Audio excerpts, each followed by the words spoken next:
Entonces la serie que voy a comenzar hoy se llama Ora. Amén. Y va a ser un estudio, aunque hoy lo que voy a dar es una prédica, no va a ser tanto un estudio, porque quiero dejar en su corazón una motivación, una base para que usted se conecte durante toda la serie y que esto no sea nada más un mensaje más que escuché, sino que sea algo que usted va a poner por obra. Amén. Algo que usted va a practicar. De nada sirve que usted lea la escritura si no la pone en práctica. No va a suceder nada. Sería como que si usted fuera el dueño de una farmacia, está enfermo, está todo el medicamento ahí, sabe dónde está el medicamento, conoce su nombre, sabe para qué sirve, pero es hasta que usted se lo toma que ese medicamento va a surtir efecto en su cuerpo. Amén. Así que la escritura es igual. Amén. Entonces, hasta que ponemos por obra es que comenzamos a ver el fruto de la palabra en nuestras vidas. Y en esta serie vamos a ponerlo por obra. Por eso es que hoy, al finalizar el mensaje, vamos a orar. Porque la serie se llama ¿cómo? Dile que está a la par suya: ora. Ora. Y quiero compartirte hoy 3 razones de peso para que tú ores. 3 razones por las que necesitamos orar. La oración, amado hermanos, es una de las tantas poderosas armas que Dios nos ha dado. En 2 Corintios 10, no vaya ahí todavía, solo lo voy a mencionar, pero en 2 Corintios 10 la escritura dice que nosotros, aunque estamos en la carne, no militamos según la carne. ¿Alguien puede decir amén?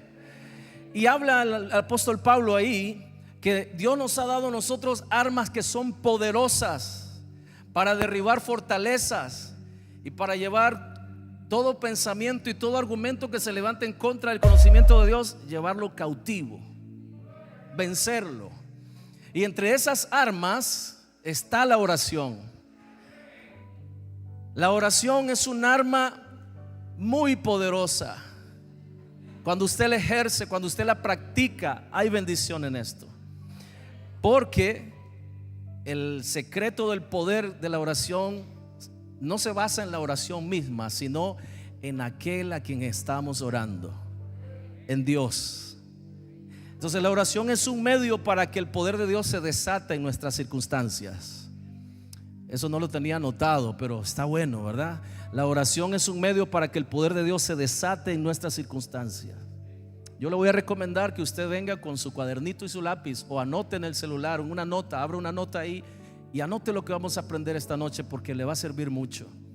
Estuve hace un par de semanas invitado para predicar en la iglesia Visión Ahora, aquí en Managua, y estaban ellos hablando de este mismo tema durante todo el mes pasado. Y el pastor me invitó a que compartiera acerca de la oración, y entonces el mensaje que compartí allá es el que voy a compartir hoy. Y decidí comenzar con este mensaje porque creo que establece un fundamento del por qué es que necesitamos nosotros orar. Amén. Así que vamos a la escritura. En Lucas capítulo 18 verso 1 dice así. Lo leemos. Lucas 18, 1. Dice: también le refirió Jesús una parábola sobre la necesidad de orar siempre. Diga conmigo: necesidad. Una vez más, necesidad. No los escucho, hermanos. ¿Una qué? ¿De orar cuándo?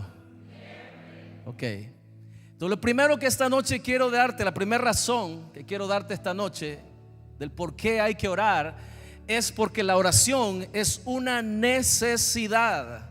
Diga conmigo una vez más: necesidad. Ahora ponga atención. Usted puede vivir sin suplir deseos, pero sin suplir una necesidad usted no va a vivir mucho tiempo. Amén. Le pongo un ejemplo. Yo quisiera tener un iPhone Pro 13. Amén. O sea, el último. Ando con un 8, pero yo quiero el 13. Amén. Porque quiero el mejor, quiero el más rápido, el que tiene todas las actualizaciones, el que se ve mejor, el que tiene 3 cámaras. No sé para qué serán las 3, pero tiene 3. Amén. Yo quiero el que tiene la mejor capacidad para tomar fotos, el que es más rápido para abrir las aplicaciones. Yo quiero el mejor, ese es mi deseo. Pero le pregunto, ¿será eso una necesidad? ¿Ah? No, ¿verdad? Eso quiere decir entonces que yo puedo, ¿será que puedo vivir yo sin tener un iPhone 13? Claro que sí, porque es un deseo, no es una necesidad. El problema nuestro es que muchas veces no aprendemos a discernir entre lo que es un deseo y lo que es una necesidad, y es ahí donde fallamos.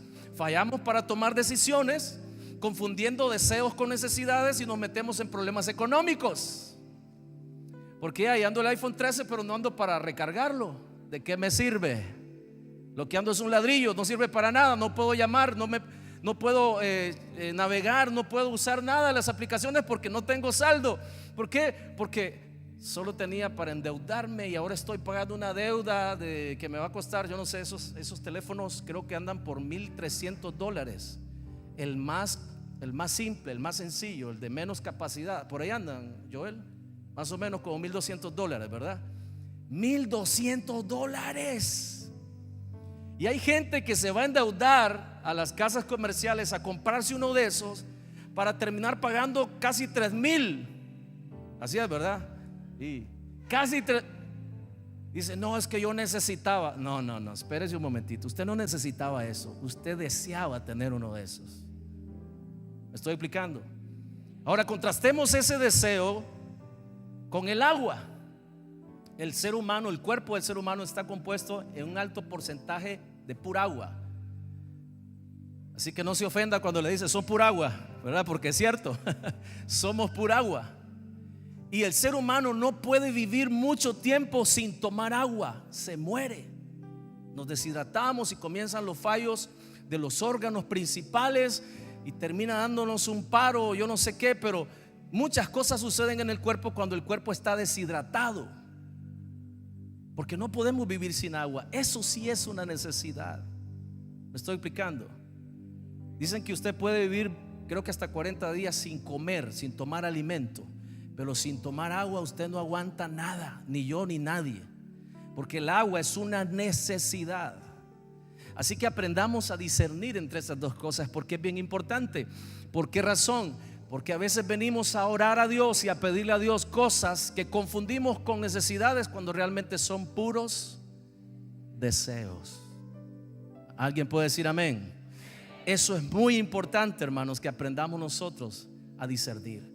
Ahora dice que Jesús le refirió una parábola a los discípulos para que ellos captaran la idea de que la oración no es un deseo, es una necesidad. Yo sé que, a ver, le pongo este ejemplo, una propuesta. Usted se va para su casa y no tiene que trabajar por todo un año porque yo lo voy a mantener con su salario como que estuviera trabajando. ¿Cómo la ve? ¿Qué diría usted? ¿Ah? Oiga, no se sienta pecador, ¿verdad? Porque yo le pongo esta oferta. Usted se va a su casa y yo le voy a pagar lo que usted gana trabajando. ¿Qué prefiere usted? ¿Trabajar o irse a su casa y seguir ganando lo mismo? Sí, sea libre, hermanos. No tenga pena para decir que usted preferiría irse a su casa y no trabajar. Si va a recibir el mismo salario, ¿para qué trabajar? Pero el trabajo ¿es una necesidad o es un deseo el trabajo? Porque si usted no trabaja, dice la escritura, dice el que no quiera trabajar, que no coma. Amén. Entonces el trabajo es una necesidad. Y hay una situación bien interesante con las necesidades. Uno hace lo que sea para suplirlas. Yo me acuerdo que yo trabajé en una de las petroleras aquí en el país y en ese momento estaba en turno yo. Entonces uno de los turnos era que yo entraba a las 5 de la mañana. Yo le conté el otro día que sinceramente no es mi fuerte levantarme de madrugada. Soy enemigo de eso. Pero como el trabajo es ¿una qué? Tenía que levantarme para ir a trabajar. Porque si no trabajaba o no quería trabajar, pues ni la comida merezco. Amén, hermano, me estoy explicando. Entonces, cuando usted ve la oración como una necesidad, usted se levanta a la hora que sea. Me estoy explicando. Pero si usted la ve como una opción que usted decide si lo hace o no, entonces usted nunca va a tener tiempo para orar. Hablábamos sobre eso un día de estos en las reflexiones que teníamos de casa de intercesión. Porque mientras usted no vea la oración como una necesidad, usted nunca la va a priorizar. ¿Me estoy explicando? Nunca la va a priorizar y nunca tendrá tiempo si usted no la prioriza. Es como lo que digo acerca del diezmo. Si usted deja el diezmo hasta después que pagó todas las deudas y todas las cuentas que usted tiene, probablemente no va a tener para dar. Pero si lo primero que usted hace es dar su diezmo en cuanto más recibe su salario o su ganancia o lo que sea, usted siempre tendrá. Lo mismo pasa con la oración. Si usted deja la oración para lo último, seguramente habrá muchas cosas que le impedirán orar. Pero si lo primero que usted hace la pura mañanita, en cuanto nomás abre sus ojos, orar, usted tendrá tiempo para orar siempre. Ahora habrá cosas que tendrá que sacrificar seguramente. Johanna daba ese ejemplo. Dice, nosotros hemos tomado una decisión, porque esa es la otra cosa con respecto a algo que es una necesidad. Usted puede que no sienta, pero usted lo hace porque debe hacerlo. Y la oración entra en esa categoría. Aunque no sientas orar, debes orar, porque la oración es una, no los escuché, iglesia, es una. Escuché el otro día al pastor Adrian Rogers. Él ya pasó la presencia del Señor, en un pastor bautista del sur de Estados Unidos, hablando acerca de la oración. Y decía él lo siguiente: cuando no tengas ganas de orar, ora hasta que tengas ganas de orar. Porque eso es lo que nos pasa. Algunos dicen acerca de la oración: es que no sé cómo orar. Y puede que sea cierto. Tal vez son muy nuevos en el Señor y vienen con toda la tradición de que orar es repetir un tipo de oración, y si me salgo de ahí ya no estoy orando. Están confundidos con respecto a qué es la oración, cómo es la oración. Otros piensan que tiene que ver con posiciones de pie, de rodilla, acostado, boca abajo, boca arriba, en la iglesia, ahí en la silla o aquí adelante en el altar. Si no oro ahí, no estoy orando. Estamos confundidos. Dicen, no sé cómo orar. Otros dicen, no tengo tiempo para orar. Otros podrán decir, sí sé cómo orar, pero realmente no estoy orando lo suficiente. Yo sé que debo de orar más. No voy a preguntar quién está ahí, porque no quiero que nadie se avergüence. La idea es que si usted está en alguno de esos escenarios, hoy, diga conmigo hoy, tomemos la decisión de comenzar a orar. Dile que está a la par suya, ora. Una vez más dígale, ora. Ora, porque la oración es una. Dígale, necesitas orar. Dígale, necesitas orar. Señáleme a mí, diga, el pastor necesita orar más. Diga conmigo, se le nota que tiene que orar más. Dígalo. Pero yo le voy a decir, usted también, porque aquí no se escapa nadie. Jesús le refirió una parábola acerca de la necesidad. Así que lo primero que aprendemos esta noche, y la primera cosa que tenemos que hacer para ver la oración como es tener en entendimiento que la oración no es una opción, es una necesidad. ¿Alguien puede decir amén? Ahora, Jesús dijo que la oración era una necesidad, pero es una necesidad, aparte de ser una necesidad, es una necesidad constante. Porque dice Lucas 18:1, lo volvemos a leer una vez más. Dice que Jesús le refirió una parábola a los discípulos acerca de la necesidad de orar los domingos, de orar los miércoles, de orar cuando le dé la gana, de orar cuando tenga tiempo. ¿Así dice la Biblia? ¿Qué dice ahí? ¿De orar cuándo? ¿De orar cuándo? ¿Y qué pasa cuando Dios responde tu oración? ¿Qué hay que hacer con la oración? Y nadie supo. ¿Sabe qué hay que hacer? Seguir orando, porque eso es de todos los días. Le voy a contar una cosa. Hoy en la mañana yo me levanté a orar temprano, en la madrugada. Pero le voy a contar algo. Mañana esa oración de hoy ya no me sirve. Necesito volver a orar, porque esta es una necesidad de todos. Dile que está a la par tuya, necesitas orar todos los días. Necesitas orar más. Dígale, necesitas. No. Oiga, haga esto, tóquelo. ¿Estás orando? Pregúntele así, pero así imperativamente, ¿estás orando? Y si le dice que sí, dígale, tienes que orar más. Y si le dice que no, dígale, ¿qué estás esperando? Porque la oración es una necesidad. Recuérdelo, usted puede vivir sin aquello que desea, pero no va a vivir mucho tiempo sin orar, sin suplir una necesidad. De la oración es una necesidad. Lo segundo que quiero enseñarte esta noche acerca de la oración es esto: que la oración es relación. Diga conmigo, la oración es relación. Jesús le dio un curso rapidísimo pero profundo a los discípulos acerca de cómo orar. Le dijeron ellos: Maestro, enséñanos a orar. Y entonces Jesús le dijo: vosotros pues oraréis así: Padre nuestro. Amén. Eso vino la iglesia, la tradición, los hombres, y tomaron eso como una oración que teníamos que aprender de memoria, como decíamos en el colegio antes, yo no sé si dicen todavía hoy, al tubo. ¿Ya? Me la tenía que aprender al tubo, era de memoria y tenía que decirla varias veces. Y entonces cuando usted iba donde el Padre a confesar si había hecho algún pecado, le decía: rece tantos Padre Nuestros para que el Señor lo perdone. Porque la efectividad siempre tiene que ver con lo que hacemos cuando la religión se involucra.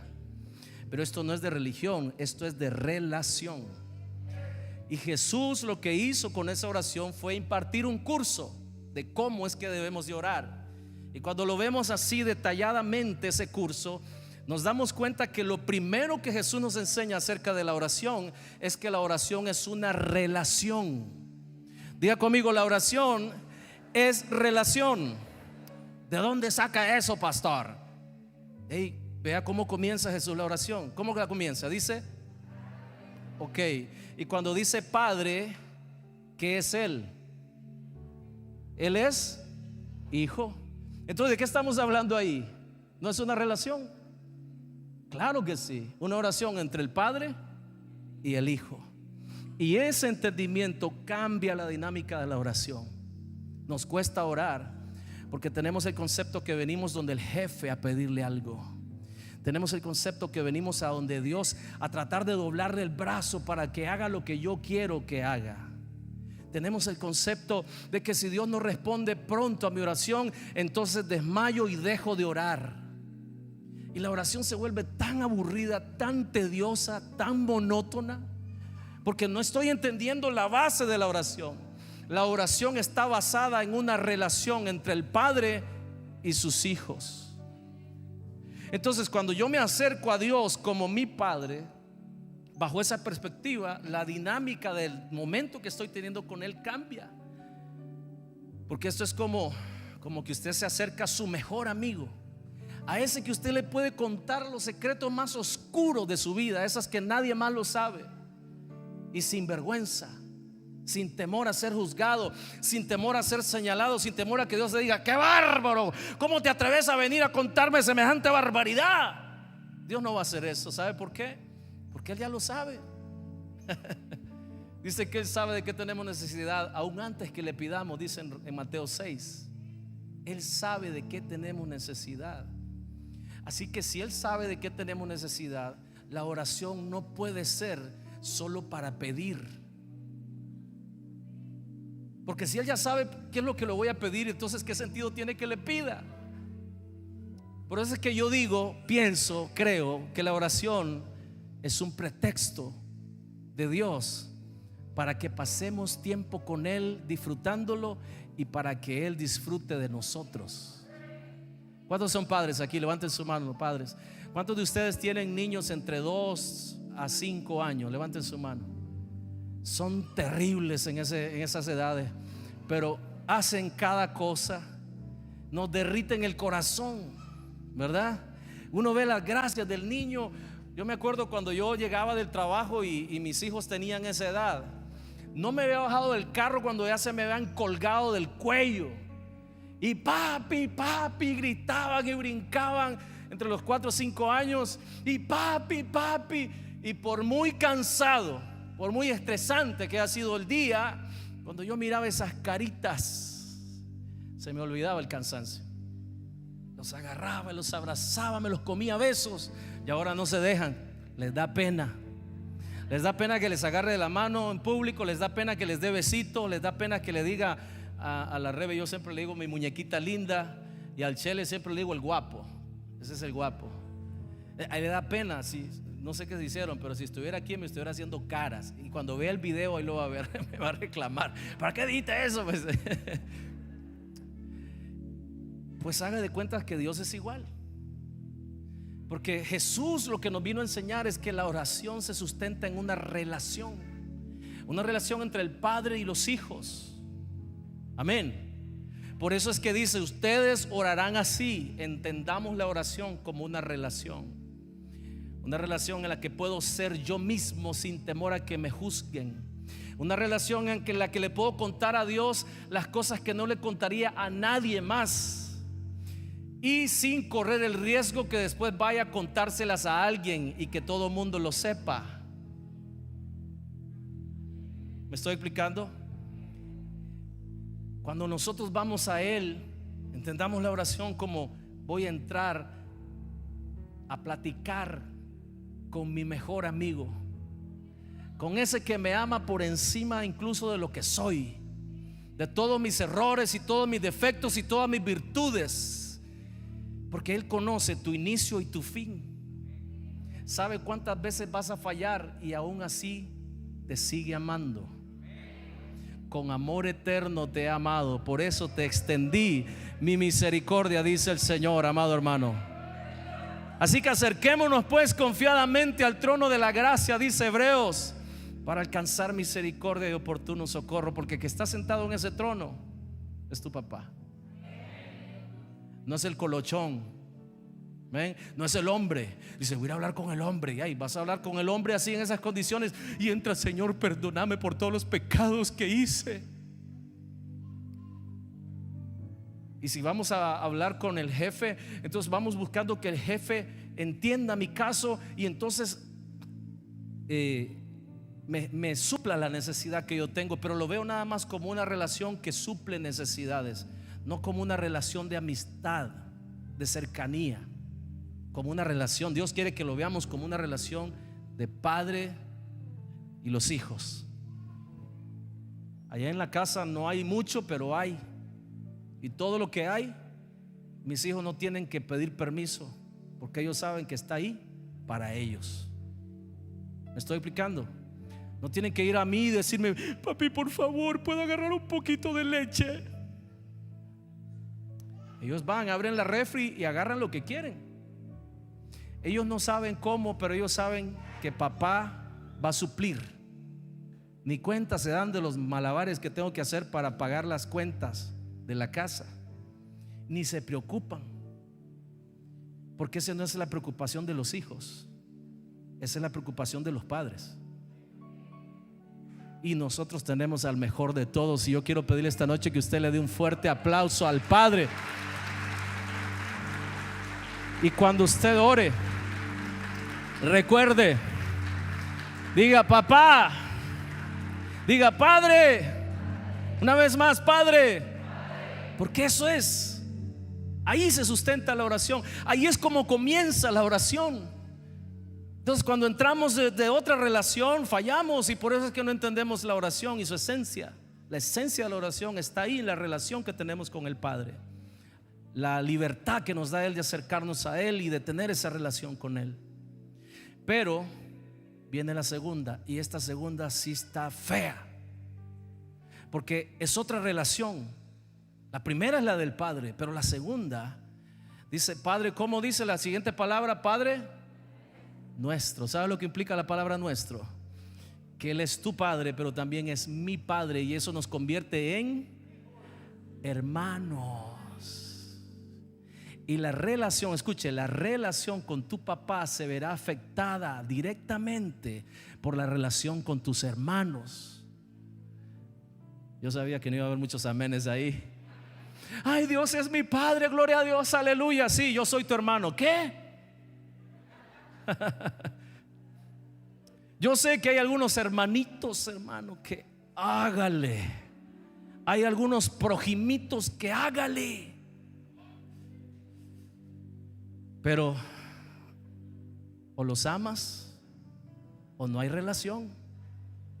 Es que hasta la misma cruz testifica de esas dos relaciones, porque la cruz tiene dos piezas, ¿verdad? Una vertical que habla de tu relación con el Padre, amén, y la otra es horizontal. Adivine de quién habla ahí. Dígale que está a la par tuya: me tienes que soportar, porque si no, Dios no escucha tu oración, papito. Me tienes que perdonar, me tienes que soportar, y yo también tengo que soportarte y perdonarte. Escuche, Juan, el apóstol Juan escribe una de sus epístolas, dice: ¿cómo puedes decir que amas a Dios a quien no has visto, y no puedes amar a tu hermano que lo tienes a la par? Eso se llama hipocresía. Y la oración está fundamentada en la relación tuya como hijo con tu padre, pero también en la relación con los hermanos. Y cuando hablamos del hermano, pensamos en ese hermano de la iglesia insoportable, invivible. Pensamos en el vecino. Pero ¿qué tal que lo trasladamos a un poco más privado y más cercano? Y cuando hablamos de amar a tu prójimo, entonces nos referimos a amar a tu esposo y a tu esposa, a respetar a tu esposo y a tu esposa, porque tu oración se ve afectada por lo que pasa ahí también.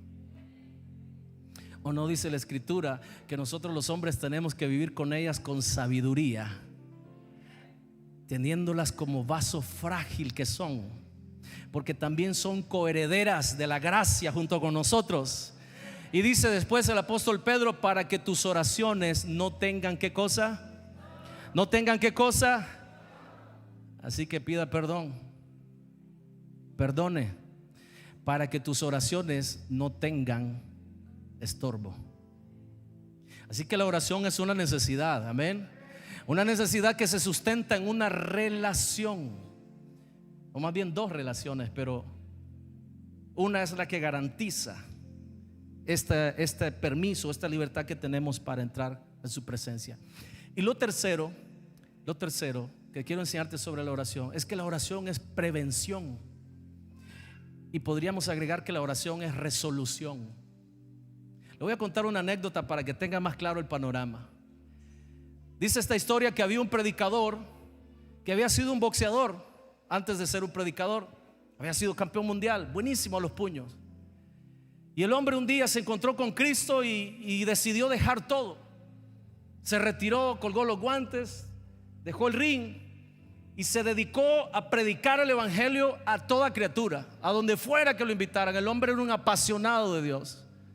Y un día iba camino a predicar a una iglesia que lo había invitado, y ya iba tarde. Entonces hizo un atajo por el medio de la propiedad de otro hombre sin permiso del hombre.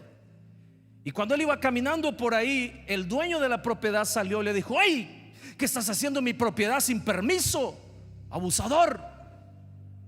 Y comenzó a insultarlo con todo tipo de palabras soeces y lo retó a los golpes. El dueño de la propiedad no tiene ni idea que este hombre es un campeón mundial retirado, pero no se le olvida. El que aprende a andar en bicicleta, hermanos, no se le olvida. Y el que es bueno a los catos va a ser bueno toda la vida. Y aquel hombre le dijo: mire, yo no quiero pelear. No, que te reto, que no sé qué y que no sé cuánto. Y comenzó a insultarlo. Y le dijo: está bien, ponga atención. Si usted lo que quiere es pelear conmigo, vamos a pelear. Mire qué predicador, va a predicar y ahora está listo a pelear, ¿verdad? Dice: vamos a pelear, pero yo quiero que usted sepa una cosa: yo nunca hago nada sin antes orar. Y le dijo el dueño de la propiedad: dale, te espero, pero ya te voy a dar una lección para que no andes abusando de la propiedad ajena sin vergüenza. Y comenzó a insultarlo. Dijo él: está bien, deme chance, voy a orar. Y se puso a orar, y la oración fue audible. Dijo: Señor, tú sabes a cuántos le desbaraté los ojos a golpes, Padre. Señor, tú sabes a cuántos les quebré la nariz. Tú sabes a cuántos mandé al hospital con costillas quebradas, Señor, porque me diste esta fuerza y esta habilidad poderosa. Te alabo, Padre, porque me hiciste campeón de boxeo, porque me llevaste a tantos lugares. Te pido, Señor, en esta hora que no permitas que yo mate a golpes a este hombre. Y cuando aquel oyó la oración, dijo: no, tranquilo, déjelo ahí. ¿Y sabe qué? Pase las veces que quiera, no hay problema. Permiso y disculpe usted. Así que la oración evita conflictos. La oración resuelve conflictos. ¿Alguien puede decir amén?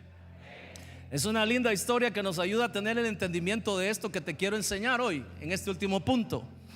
Vaya conmigo a Mateo 26, verso 41, porque Jesús dijo esto. El domingo te enseñé un principio básico para aplicar la palabra a tu vida, ¿verdad? Eran dos preguntas que había que hacerse cuando usted llega al texto. La primera es: ¿qué dice el texto que debo hacer? Y la segunda es: ¿qué dice el texto que no debo hacer? ¿Ok? Y Jesús se había ido a orar con los discípulos al Getsemaní porque estaba a punto de ir a la cruz. Era su última noche con ellos. Y se había acercado a ellos y les dijo: muchachos, vamos a orar porque mi alma está angustiada hasta la muerte. Oiga, esos hombres habían visto a Jesús levantar muertos, caminar sobre el agua. Habían visto a Jesús sanar, devolverle la vista a ciegos, devolverle la audición a los sordos. Esos hombres habían visto a Jesús multiplicar 5 panes y 2 peces para darle comer a 15,000. Y ahora está preocupado, está angustiado hasta la muerte. Eso tenía que haberle disparado todas las alarmas. Le dijo: quédense aquí, voy a orar, oren conmigo. Y se fue. Y cuando regresó, dice que los discípulos estaban orando en lenguas, echando fuera demonios, reprendiendo los aires, atando y desatando. No, ¿verdad? ¿Qué dice que estaban haciendo? ¿Qué dice que estaban haciendo? Dígale que está a la par suya, estaban dormidos. Y dice que volvió a irse otra vez a orar. Y cuando regresó, ¿sabe qué estaban haciendo? Dile que está a la par suya, estaban dormidos. Dígale: no te duermas, cuidado, porque es que algunos están dormidos. ¿Qué dice vamos al texto ahora, vamos a ir al texto. Mire lo que dice: velad y orad para que no entréis en tentación. ¿Para qué debo de velar y orar? ¿No será que por eso es que no puedes dominar la carne? No sé, me parece a mí que podría ser una razón. ¿No será que por eso caminas encimita y no te pueden decir nada porque saca la bestia a pasear, sale Hulk, se pone verde? ¿No será que por eso no puedes perdonar? Porque no estás orando. Y si no estás orando, quiere decir entonces que vas a terminar cayendo. El que no está orando en realidad está cayendo. ¿Me escuchó, iglesia? El que no está orando en realidad está aunque todavía no se ha dado el guasmazo, pero ya va para abajo, porque no estás. Velad y orad. ¿Qué dice el texto que debo de hacer? Velar y orar. Aunque no lo dice implícitamente, no puedo estar dormido y velando, ¿verdad que no? Entonces, si dice que lo que debo de hacer es velar y orar, implícitamente nos dice que lo que no debo de hacer es estar dormido. Amén. Dígale que está a la par suya: no te duermas. Velar y orar. ¿Para qué vamos a velar y orar? ¿Para qué? Ya ve que la oración del boxeador lo libró de entrar en un conflicto. Entonces yo me pregunto: ¿cuántos conflictos podríamos evitar si tuviéramos una disciplina de oración como debe ser? ¿Cuántas malas decisiones nos evitaríamos si realmente estuviéramos orando? ¿Cómo podría ser imagínese su matrimonio? ¿Cómo podría ser si usted y su esposa son gente de oración? Pero de verdad. Y como dice el pastor Carlos de Guatemala: ¿y ese silencio en honor a quién? ¿Quién se murió? Hay muchos conflictos que podemos evitar con tan solo orar. Y meditábamos sobre eso de la vida de Jonás en una de las reflexiones que hacíamos los días de casa de intercesión. Jonás oró hasta que estuvo 3 días zampado en la panza del gran pez. ¿Por qué no oró antes?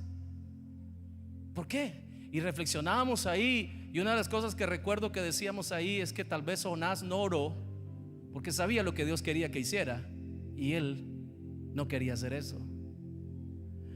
A veces no oramos porque sabemos lo que Dios quiere que hagamos y vamos a orar. Y entonces Satanás viene: ¿qué estás orando, sinvergüenza? Mira lo que estabas haciendo ahora. ¿Qué crees que no te vimos? Y ahora venís a orar aquí como que nada, campantemente. Date loco, estás orando, no seas hipócrita, el diablo. Amén. Y usted se levanta y dice: sí, es cierto, mejor no oro, ya me voy. Jesús le refirió una parábola a los discípulos acerca de la necesidad de orar. ¿Cuándo? ¿Y no qué? ¿Y no qué? No desmayar, no se dé por vencido. Quizás la razón por la cual no tienes fuerza para seguir luchando y te estás dando por vencido es porque no estás orando. Por eso es que esta noche vamos a orar. Póngase